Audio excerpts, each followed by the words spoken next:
Welcome to Room with Destination Homes, where you'll discover details about new home construction from different perspectives.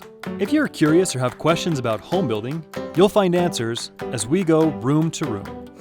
Welcome to another episode of Room to Room. I'm Ryan Snar, and I'm here with Corinne Green, who is our Vice President of Pre-Construction and Design. Did I get that right? Yeah. Okay, great.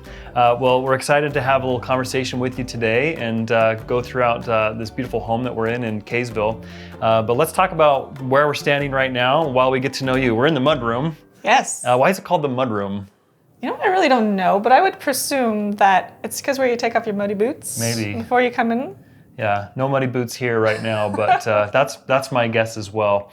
Tell us about how you got started thinking about designing floor plans or even working for a home building company. When I was really young, in elementary school, I would, as my friends are doodling flowers and rivers, I was doodling floor plans. Oh, wow. And I just, built blocks. I was doing floor plans, and it was just kind of ingrained in me. I really love to design a layout that's both functional and beautiful, and sometimes one or the other is left out, and I like to try and do both. Yeah, make sure that happens. Okay, well, we get to see some examples of that a little bit later, right? Hopefully, okay. Yeah. How long have you been with Destination Homes? 18 years. Okay, and did you hire on as the Vice President of Pre-Construction Design, or tell us what that journey's been like? No, I've been all throughout doing a number of things. I started as a drafter, actually, just right out of college, and I was just taking customer selections and creating construction documents from that, and then started with product design and dabbled into estimating and starts, market research, design center, and it's kind of just evolved over the years, but I think that every place I've been kind of helps me be a little bit better, so it's been a journey. Right. Well, I'm excited to dive into some of these things and to see some of the stuff that we're actually working on right now to solve some of the issues that we are facing here along the Wasatch Front. Let's do it. Let's do it. Corinne, we've got on the counter here a couple of things that you've been working on. Rather than just talk about the specifics and what we see on the page, can we start with what are the questions that you're asking when you first approach a product? The questions, ultimately this starts from I asking myself, how are my kids going to afford a home? Because the affordability problem is very real. Yeah. When you've got, college students and early married, and I don't know how to answer that question. And so I kind of ventured out to solve, how are my kids going to buy a house? And if my kids can't buy a house, then I don't know how your kids are going to buy a house or anybody's kids are going to buy a house. And so it's kind of the path I went down and really focused on affordability for the last few years. Okay. I went down that path. Okay, take us there. Where do we start? So to solve affordability, kind of the long-time dream of a 5-acre lot with a big house on it can still be, but it's a very small piece of the pie, right? We've got to figure out how to get things a little bit more in a financial most people aren't going to want you that, can't and therefore afford that. Yeah, okay. And so we've taken different ways to look at this, and you take what's important to people and make sure that's in a home, but you take out anything that just adds costs or unnecessary things. So we've done like things of smaller homes, but you keep the essentials, like a bedroom count's important and a kitchen, but it's not a massive kitchen, and you don't have a third car garage. Like maybe you even go garageless, how do you create a place where a family can gather and have enough bedrooms and have enough spaces, but keep the counts, but everything just gets a little smaller. And when you get smaller, you have to get smarter, right? You can't just get smaller just to get smaller. Yeah, you have to get creative with spaces. To that, right? Yeah, you have to create smart spaces on how to store things and how to do things. But I think if you can get there and create a functional house at a smaller scale, it becomes a little more affordable. The other thing I've found is this upcoming generation does not want to keep up a 1/2-acre lot. Yeah. I've had people tell me, I don't even want a lawnmower, so kind of going to, on the affordability scale, maybe, a little bit less yard, a little bit closer together, but you have these pocket parks, right, where everybody gathers and everybody plays as friends. Maybe it's a playground, maybe it's a barbecue type pit or a fire pit, or just some sort of gathering spaces, common areas for the neighborhood. And then less yard maintenance, and we can get homes a little bit closer and less to maintain because we're keeping what's important, right? Right. I need a bedroom for my child to sleep in. I need a place to sleep. We need a place to eat, that type of thing, and a monthly payment I can afford. Yeah, So that's and that focus. introduces something really interesting. We build the homes, of course, but what we can't do as a home builder is create the interaction, but it happens organically in a really cool way when you do create these gathering spaces, right? Corinne, let's dive into some of this stuff. You've got some floor plans, and then we've got some layouts. I don't even know if I understand what's going on here. Kind of take me through what you've drawn up. So these are different versions of like an 800 square foot home. Okay. So it's a small home, and the 800 square foot home, you still get a living room, a dining room, a kitchen, 2 bathrooms, a laundry room, a mudroom, and at this point, a shared bath. But at 800 square feet, that's not very much square feet, right? So Yeah. And we can keep these very inexpensive, very, very affordable. And we've done a couple other things. And I do want to note that just because they're smaller doesn't mean they're not adorably cute. So Yeah. we've put a lot of focus on the massing. We focus on what's important to the buyers, some front porches, pitches, materials. None of that gets shaved out for affordability. We are able to, with like smarter thinking, be able to get your layouts and your elevations really quite cute. So it's almost like a street of bungalows. Yeah. Are there communities that are using these same concepts that we've been able to see and see how they develop over time? We've seen a number of we went to California, we went to Irvine, we've gone to Alabama, we've gone to Florida. I personally haven't seen one like this. That's exactly like this. Okay. But I know they have been done maybe in South Carolina but not on a scale like this. Okay. And so it's been more of like the end of a street, they'll do something like this or whatever. And we're not talking about going and taking 10 acres and shoving a bunch of 800 square foot homes in there. It has to be designed into a community as a whole. So it feels very organic and very like a mix of price ranges and affordability and options for people. Right. But if you design it correctly into a community, it's almost like you don't even notice because everything flows and everything just feels good. And so that's kind of where we're taking this. They're kind of like pocket neighborhoods in a bigger picture. So yeah, very cool. Yeah. These particular ones is that what's kind of laid out here on this plat? Yeah, so on this plat, we have 800 square foot, 1,000 square foot, and 1,200 square foot homes. Yeah. And we kind of try and figure out how we lay them out. These particularly don't have garages, right? So we have to be able to get people to their homes. That doesn't mean that they're going to park a mile away and walk to them. There are still streets and alleys and sidewalks and things and parking not far. But it's one of those things that allows us to be able to create an affordable product. Yeah. Now, it should be mentioned too, you're brainstorming this not because, we're rolling this out, right away or whatever. We've still got a lot of other things going on, traditional styles and all that kind of stuff. But I love what you said about just your kids. What are they going to purchase and what are their options going to be? And to be thinking about this ahead of time is pretty cool. I would assume that all these green blocks here, that's the open space that you've been talking about. Yeah.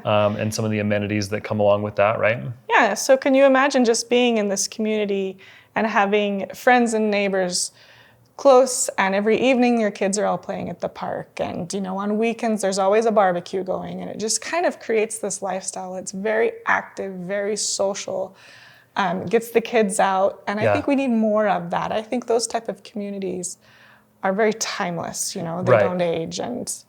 Well, and that's the cool thing about what we can do as a builder in strategically designing something that allows people to connect. And then what they create is the beautiful thing, right? Like we can put the stage out there, but then they do the real work and getting to know one another and just connecting, right? Well, and the amount of thought that goes into a community design, no one would even know. I mean, it's years of thoughts and revisions and thoughts and how do people connect and what do they need and who's going to come here and what kind of amenities do they need? Do they need dog parks? Do they need playgrounds? Do they need yoga stations? Yeah. And how do we connect these all together that feels very natural? And we even think about heights of homes and streetscapes of homes, and you don't want to overbear with too high altogether. Like just the amount of thought, how the streets curve, where are people parking? Is there enough parking? And it's not just kind of like, here's a subdivision, we're going to divide it by this, and these are the lots, we're going to throw houses on them. Years of thought. Yeah. And revision and revision. I would imagine that you're no stranger to pushback. No. You get pushback from cities. Citizens in different cities and stuff like that will have questions, they'll have concerns. How do you manage that? Well, that's really hard because people are comfortable with what they have and what they see, and it's hard to imagine something different.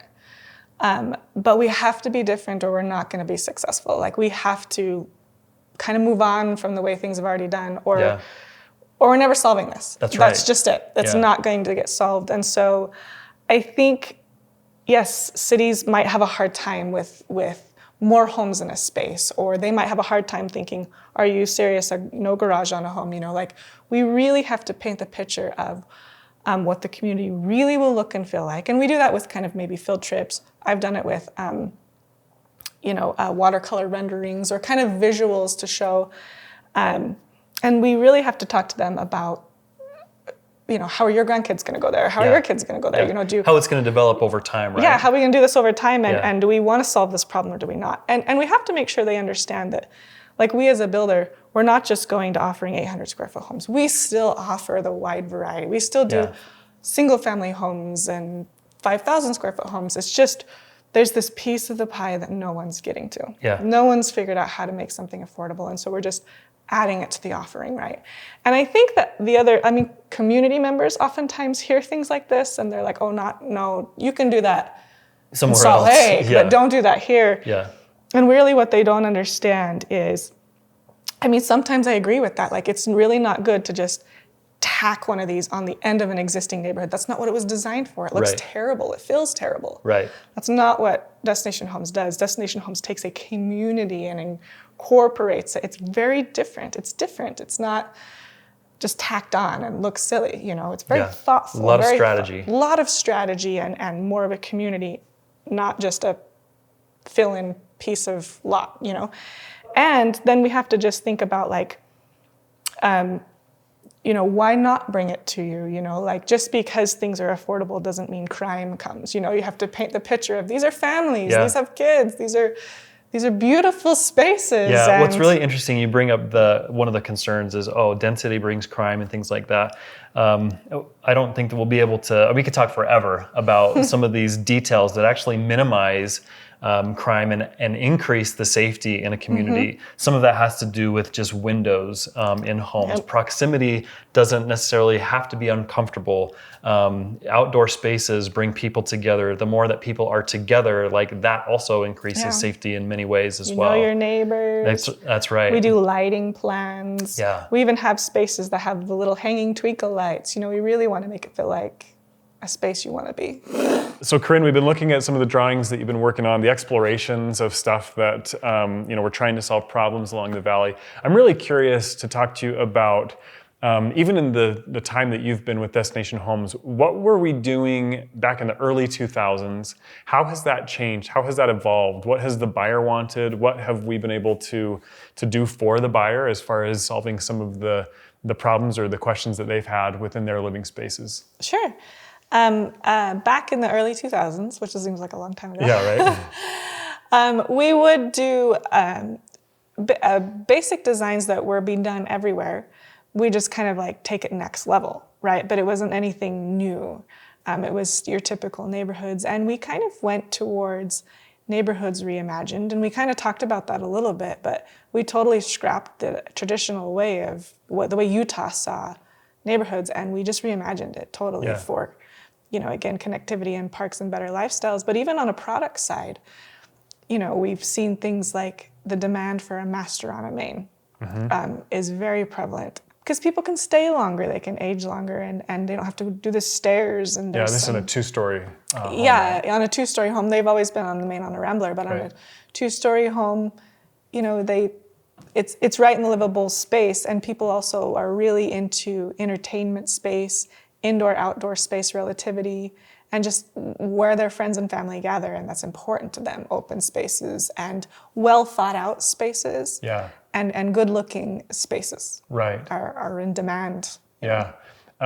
Features, design features and things like that. What's changed? What are we designing outside of the homes, like outside spaces, outside living areas? We talked about how that connects neighbors and families and things like that. Has that evolved? Are people catching on to that? I think so. I think people love connectivity and being with neighbors and things like that, but that's in more spaces, the community spaces. And then people still do value their private space, right? So a lot of times, like I know right now, we're kind of designing kind of C-shaped paired homes so that, you know, we can maximize affordability, but you also get your private space. And with these homes, we've got windows on 3 sides of a space, and so it just lets a lot of sunlight in, a lot of windows, a lot of indoor-outdoor type of flow. Yeah. You can see your kids no matter where you are in the house type of thing. It's really important to people and parents, and even if you know you're not watching your kids, but you're throwing a party, you've got your lights and your fire pit, and it's all just kind of one space rather than a very distinct defined, and that's been a trend. Talk to me about we've discovered, you know, townhomes, single-family homes, all that kind of stuff. Putting them strategically within a community can work. Yeah. How does that benefit the people within that community when there is a diversity of different dwellings? Oh, done right, it works so well. I know that oftentimes people have the reservation of, I don't want a townhome across the street from me, that will lower my value. Right. But if it's done correctly, it only increases your value, right? Because we have communities where we have $1 million homes across the street from townhomes, and it just works, right? Because you have the way the community is designed and the spaces and how they connect, there's just a spot for everyone. And it's not looked at as, these are $1 million homes and these are townhomes. It's looked at as a community. It's a whole community. It's a whole community where everyone belongs.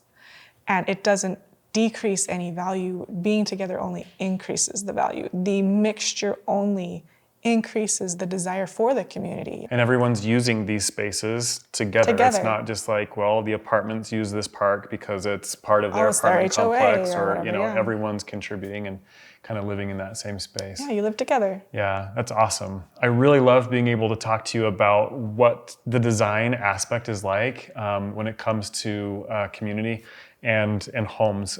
We could probably talk for hours and hours and hours just on like little nuanced things in floor plans, but just giving us a taste is really awesome. So thank you for joining me today on this episode of Room to Room, and that'll do it for us.